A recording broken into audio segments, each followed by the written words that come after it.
ഓം നമോ ഭഗവതേ വാസുദേവായ. ശ്രീമദ് ഭാഗവതാമൃതം 10-ാം സ്കന്ധം തുടരുകയാണ്. ബലേ ബലേ.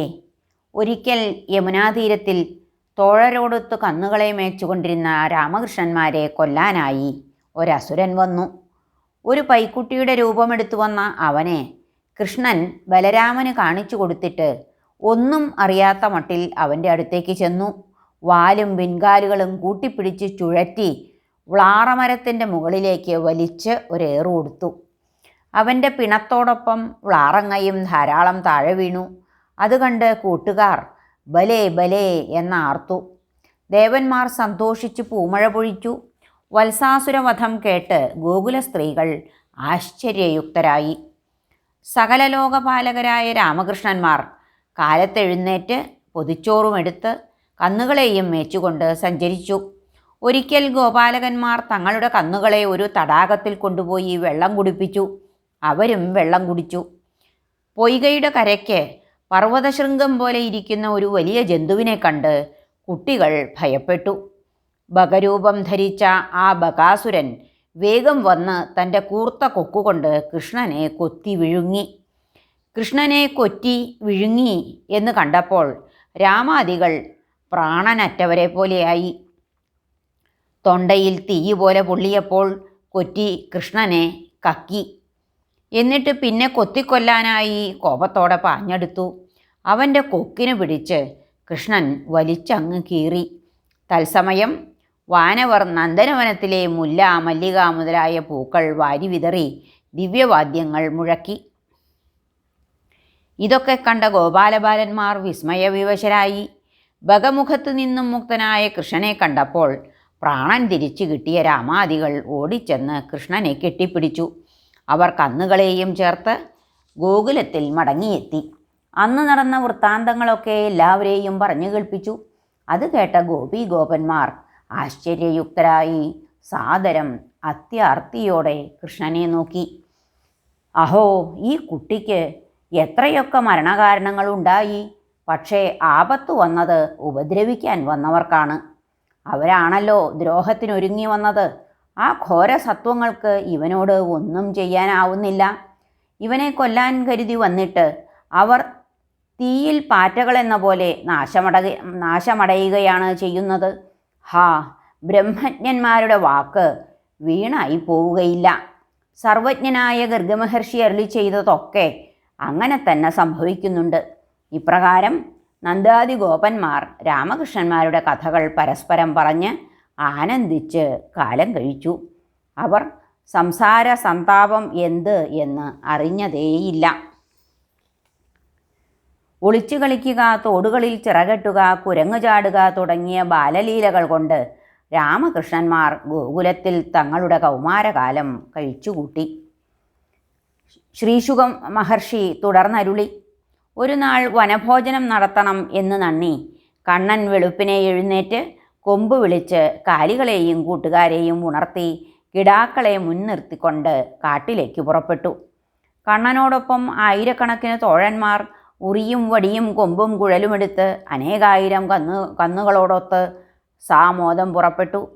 താന്താങ്ങളുടെ കന്നുകളെ കൃഷ്ണൻ്റെ കന്നുകളോട് ഒന്നിച്ചു ചേർത്ത് ഗോപബാലന്മാർ അങ്ങുമിങ്ങും ഓരോ ലീലകളുമാടി സഞ്ചരിച്ചു. പളുങ്ക്, കുന്നിക്കുരു, കനകമണികൾ മുതലായവ കൊണ്ട് അലങ്കൃതരെങ്കിലും ആ ബാലന്മാർ കായും പൂവും തളിരും പൂക്കുലയും മയിൽപ്പീലിയും മനയോലയും കൊണ്ട് താന്താങ്ങളെ വീണ്ടും അലങ്കരിച്ചു. തമ്മിൽ ഉറികളും മറ്റും മോഷ്ടിക്കും. കണ്ടുപിടിക്കുമ്പോൾ അകലേക്കെറിയും. കയ്യിൽ കിട്ടുന്നവർ പിന്നെയും എടുത്തെറിയും. പിന്നെ ചിരിച്ചുകൊണ്ട് ഉടയോന് മടക്കി കൊടുക്കും. കൃഷ്ണനെങ്ങാൻ കാടിൻ്റെ കാന്തി കണ്ട് അകലേക്ക് പോയാൽ ഗോപബാലന്മാർ തനിക്ക് ആദ്യം കണ്ണനെ കാണണം, തനിക്കാദ്യം കണ്ണനെ തൊടണം എന്നും പറഞ്ഞ് മത്സരിച്ച് ഓടിച്ചെന്ന് തോഴനെ കെട്ടിപ്പിടിക്കും. ചിലർ ഓടക്കുഴൽ വിളിച്ചു, ചിലർ കൊമ്പൂതി, ചിലർ വണ്ടുകളോടൊത്ത് മുരണ്ട് മൂളി, ചിലർ കുയിലുകളോടൊപ്പം കൂകി, പറക്കുന്ന പക്ഷികളുടെ നിഴലുകളെ പിന്തുടർന്നു പാഞ്ഞു. ചിലർ അരയന്നങ്ങളെ അനുകരിച്ച് നടന്നു. ചിലർ കൊറ്റികളെപ്പോലെ കുത്തിയിരുന്നു. മറ്റു ചിലർ മയിലുകളൊത്ത് നൃത്തമാടി. കുരങ്ങന്മാരുടെ വാലിൽ പിടിച്ചു തുടങ്ങും. വാലിൽ തൂങ്ങി മരത്തിൽ കയറും ചിലർ. കുരങ്ങന്മാരുടെ നേരെ അവരെ പോലെ ചില വികൃതികൾ പല്ലിളിക്കും, കൊഞ്ഞനം കാട്ടും. മർക്കടന്മാരെ പോലെ മരത്തിൽ അങ്ങോട്ടും ഇങ്ങോട്ടും ചാടും ചിലർ. പുഴകളിലും തോടുകളിലും കുതിച്ചു മറിഞ്ഞു തവളകളെപ്പോലെ തത്തിച്ചാടി നടന്നു ചിലർ. വെള്ളത്തിൽ കാണുന്ന പ്രതിബിംബങ്ങളെ നോക്കി കോക്രി കാണിച്ചു ചിലർ. മാറ്റൊലി കേട്ട് ശകാരിച്ചു ചിലർ. സജ്ജനങ്ങൾക്ക് സച്ചിദാനന്ദ സ്വരൂപമായും ശരണാഗതന്മാർക്ക് പരദേവതയായും മായാമോഹിതന്മാർക്ക് മാനവബാലനായും വിളങ്ങുന്ന ആ ശ്രീകൃഷ്ണനോടൊത്ത് ആ സുഹൃതം ചെയ്ത ആയർക്കിടാങ്ങൾ വിളയാടി. ബഹുജന്മങ്ങളിൽ തീവ്ര തപസ്സാചരിക്കുന്ന യോഗികൾക്ക് പോലും ഏതൊരുവൻ്റെ ചരണരേണുക്കൾ അപ്രാപ്യമോ ആ പരമ്പുമാൻ കൺമുന്നിൽ കളിയാടുന്നത് കാണാൻ കഴിയുന്ന വ്രജവാസികളുടെ സുഹൃതാതിശയം ആർക്ക് വർണ്ണിക്കാനാകും? ഹരേ. അഘാസുരമോക്ഷം. ഗോപബാലന്മാരുടെ ആനന്ദലീല കണ്ട് പൊറുമയറ്റ അരക്കൻ അഘാസുരൻ പെട്ടെന്ന് അവിടെയെത്തി. അമൃതാശനന്മാരായ അമരന്മാർ പോലും ഇവൻ്റെ നാശം നേർന്നുകൊണ്ടാണ് കഴിഞ്ഞിരുന്നത്. പൂതനയുടെയും ബകൻ്റെയും അനുജനായ അഘൻ കംസപ്രേരിതനായി കൃഷ്ണനെ കൊല്ലാൻ വന്നിരിക്കുകയാണ്. എൻ്റെ സോദരമാരകനായ ഇവനെയും ഇവൻ്റെ കൂട്ടുകാരെയും ഞാൻ കൊല്ലും എന്ന് കരുതി അവൻ. ഇവരുടെ പ്രാണങ്ങൾ കൊണ്ട് എൻ്റെ സോദരർക്ക് ഞാൻ തിലോദകം അർപ്പിക്കും. ഇവരുടെ കഥ കഴിയുമ്പോൾ പുത്രപ്രാണരായ വ്രജവാസികളുടെ പ്രാണനും പൊയ്പോകും. ഇപ്രകാരം നിശ്ചയിച്ച് ആ അഘൻ 1 യോജന നീളവും പർവ്വതം പോലെ വണ്ണവുമുള്ള ഒരു പെരുമ്പാമ്പിൻ്റെ രൂപം പൂണ്ട് ഗുഹ പോലെയുള്ള വായും പിളർന്ന് ബാലന്മാരെ വിഴുങ്ങാനായിട്ട് അവരുടെ വഴിയിൽ ചെന്ന് കിടന്നു. മേൽച്ചുണ്ട് മാനത്തു മുട്ടുന്നു, കീഴ്ച്ചുണ്ട് മണ്ണിലും. വായ്ക്കകം ഗുഹ പോലെ, ഉള്ളിൽ കൂരിരുട്ടും. ദംഷ്ട്രകൾ കണ്ടാൽ കൊടുമുടികൾ പോലെ തോന്നും. നാവ് പെരുവഴി പോലെയും കൊടുങ്കാറ്റു പോലെയുള്ള ശ്വാസോച്ഛ്വാസം. കണ്ണ് കണ്ടാൽ കാട്ടുതീ പോലെ. ആ അജഗരരൂപം കണ്ട ഗോപബാലന്മാർ അതിനെ ഒരു വൃന്ദാവന ദൃശ്യം എന്നു കരുതിക്കൊണ്ട് വായ് പിളർന്നു കിടക്കുന്ന പെരുമ്പാമ്പിനോട് നേരം പോക്കായി അതിനെ ഉപമിച്ചു.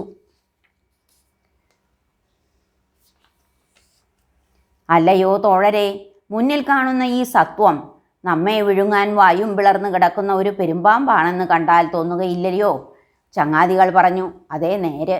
സൂര്യകിരണം തട്ടി അരുണിമ കലർന്ന കൊണ്ടലിൽ മുട്ടുന്ന ഇത്, മേൽച്ചുണ്ടും കൊണ്ടലിലെ പ്രഭ പ്രതിഫലിച്ച് തുടുത്ത് പുഴയുടെ കരയിൽ തൊട്ടിരിക്കുന്ന ഇത് കീഴ്ച്ചുണ്ടും ആണെന്ന് തോന്നും. സൂര്യകിരണം തട്ടി അരുണിമ കലർന്ന കൊണ്ടലിൽ മുട്ടുന്ന ഇത് മേൽച്ചുണ്ടും കൊണ്ടലിലെ പ്രഭ പ്രതിഫലിച്ച് തുടുത്ത് പുഴയുടെ കരയിൽ തൊട്ടിരിക്കുന്ന ഇത് കീഴ്ച്ചുണ്ടും ആണ് എന്ന് തോന്നും. ഇടത്തും വലത്തുമുള്ള ഗുഹകൾ കണ്ടാൽ മലമ്പാമ്പിൻ്റെ കടവായികൾ പോലെ തോന്നും. കൊടുമുടികൾ പാമ്പിൻ്റെ ദംഷ്ട്രകൾ പോലെയും കാണുന്നു. നല്ല നീളവും വീതിയുമുള്ള പെരുവഴി പാമ്പിൻ്റെ നാക്കുപോലെ ഇരിക്കുന്നു. ഗുഹയ്ക്കകത്തെ ഇരുൾ പാമ്പിൻ്റെ വായ്ക്കകത്തെ ഇരുൾ പോലെ കാണപ്പെടുന്നു. കാട്ടുതീയിൽ തട്ടിവരുന്ന കൊടുങ്കാറ്റ് പാമ്പിൻ്റെ ശ്വാസം പോലെ തോന്നുന്നില്ലേ?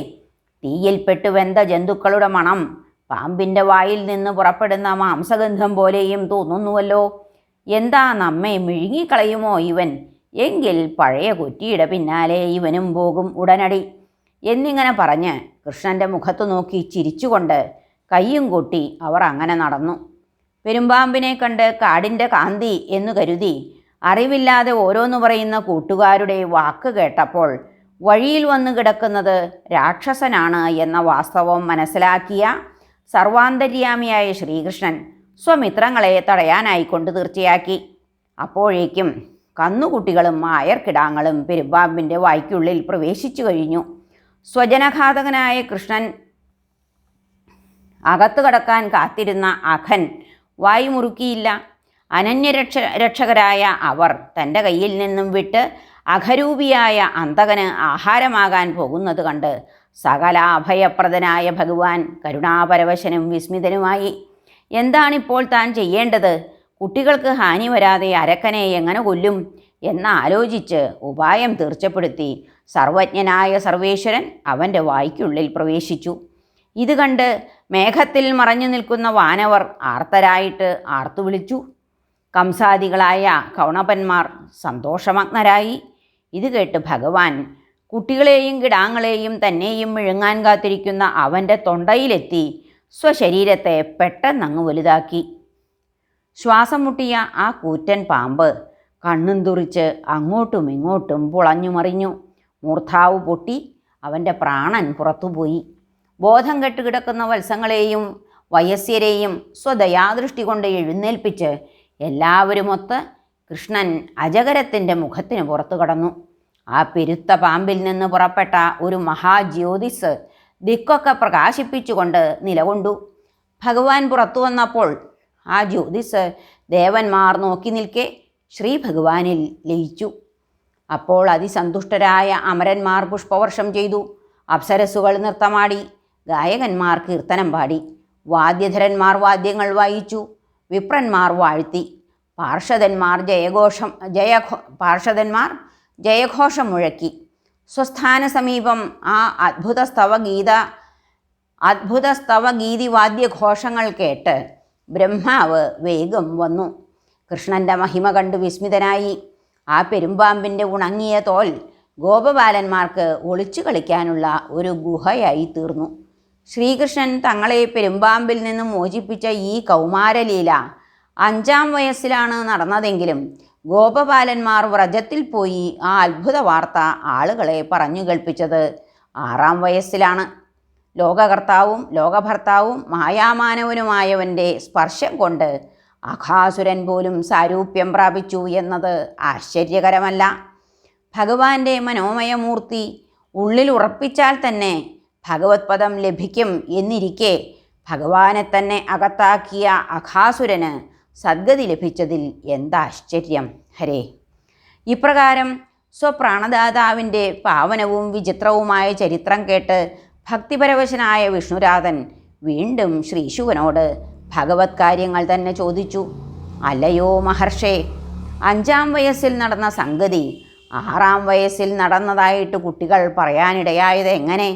ശ്രീഗുരോ, അതെനിക്ക് കേൾക്കാൻ അതിയായ ആഗ്രഹമുണ്ട്. തീർച്ചയായും ഇത് ശ്രീഹരിയുടെ മായ തന്നെ ആയിരിക്കണം.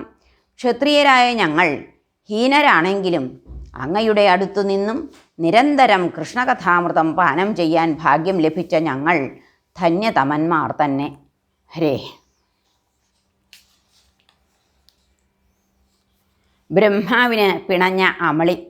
പരീക്ഷത്തിൻ്റെ ഈ ചോദ്യം കേട്ട് ശ്രീശുകൻ ഭഗവത് സ്മരണ മൂലം അപഹൃതാഖില ചിത്തവൃത്തിയായി തന്മയനായി ഇരുന്നുപോയി. എന്നിട്ട് മെല്ലെ വളരെ വിഷമിച്ച് ബാഹ്യബോധവാനായപ്പോൾ പരീക്ഷത്തിനോട് ഈ വിധം പറഞ്ഞു. അല്ലയോ ഭാഗവതോത്തമനായ രാജൻ, അങ്ങയുടെ ചോദ്യം അതീവ ശോഭനം തന്നെ.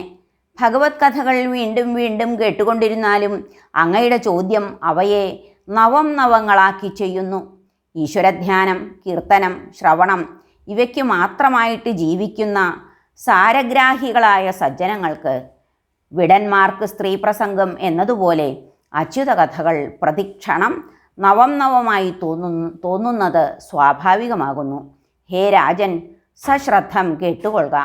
രഹസ്യമായിട്ടുള്ള കാര്യങ്ങൾ കൂടി ഞാൻ അങ്ങേക്ക് പറഞ്ഞു തരാം. വാത്സല്യപാത്രമായ ശിഷ്യന് ഗുരുക്കന്മാർ ഗോപ്യമായ കാര്യങ്ങളും ഉപദേശിച്ചു കൊടുക്കാറുണ്ടല്ലോ. ഹരേ കൃഷ്ണ. ശ്രീകൃഷ്ണാർപ്പണമസ്തു. സർവത്ര ഗോവിന്ദനാമ സങ്കീർത്തനം. ഗോവിന്ദ ഗോവിന്ദ. ഹരേ നാരായണ.